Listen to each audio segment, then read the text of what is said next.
سلام.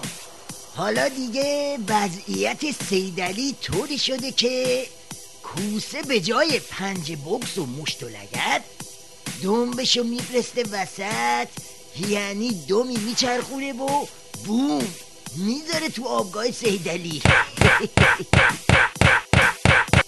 بله، شیخ بنفش پاشد رفت دانشگاه تا اونجا یه زهر مخلوط همراه با مخلفات سرو کنه واسه عظما.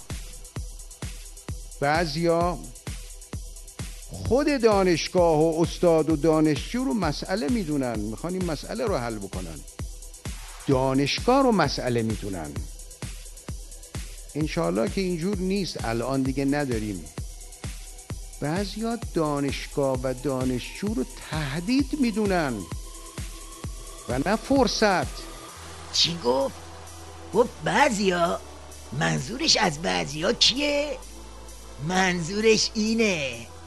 عزیزان من، ما از حصر اقتصادی نمی ترسیم، ما از دخالت نظامی نمی ترسیم.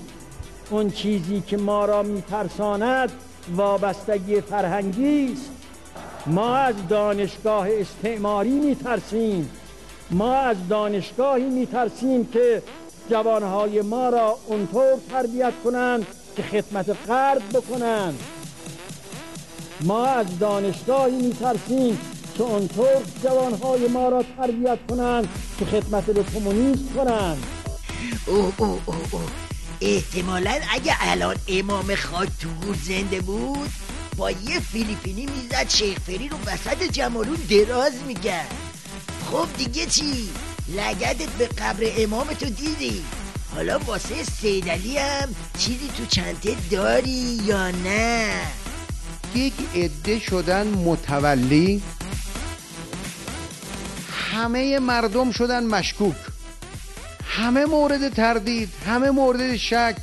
شما چه کاره هستید که خودتون متولد همه چیز میدونید؟ با یه شعار آدم متولی میشه؟ با یک چهره و قیافه آدم متولی میشه؟ به چه مناسبت شما دلسوزتر از دیگران هستید؟ بگذاریم محیط باز ایجاد بشه. هنوز تو فاز شعاربازی و شعاربافی؟ میخواید بگذارید محیط باز ایجاد بشه؟ نه بابا. خب اون وقت دانشجوها باید تو محیط باز چی کار کنن؟ چرا دانشگاه خاموشه؟ چرا اساتید خاموشن؟ ما شهامت سقراطوار رو میخواهیم. از چی میترسید؟ چرا یک کار بزرگ بین المللی انجام میشه اساتید دانشگاه خصوصی برای رئیس جمهور نامه مینویسن؟ چرا نمیان صحبت کنن؟ لااقل این توافق ژنو اولین گشایش برای دانشگاه و برای پول دانشجوها بود. بابا خیلی بنفشی شیخ فری، یعنی یه جورایی گیج بنفشی. خیال کردی اگه فضا باز بشه بعد دانشجوها با اساتید میان دور تا دور ریش تو دیوار انسانی ببندن که یهو تیغ‌کشای ولایت کار دستت ندن؟ معلومه تا همین جای کارم دانشجوها و اساتید واسه تو و تیم مذاکره کنندت ترم خورد نکردن که حالا اینجوری افتادی به التماس. ما در دانشگاه زبان علم، زبان عقلانیت رو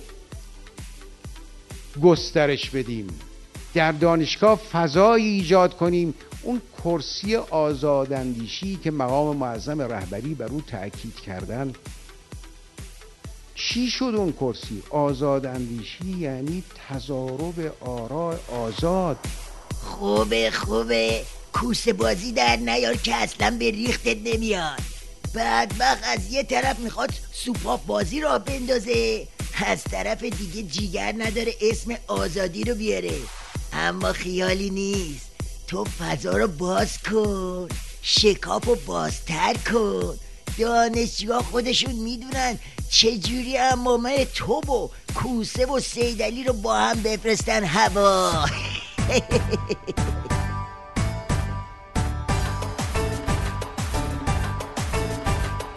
خامنه ریشش درازه، میده چی و حق بازه. خامنه ریشش درازه، میده چی و حق بازه.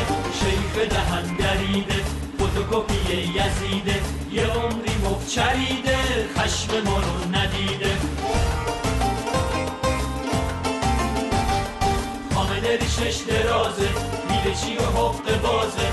تا چشم هم بذاره، میبینه که سر نداره. کله پا شده تو میدون، از امامش آویزون. آخونده بدقواره، تو فکر الفراره. هرچی که خورده 30 سال باید بالا بیاره.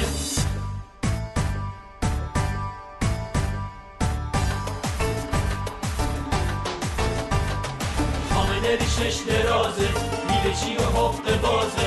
تا چشم هم بذاره، میبینه که سر نداره. کله پا شده تو میدون، از امامش آویزون.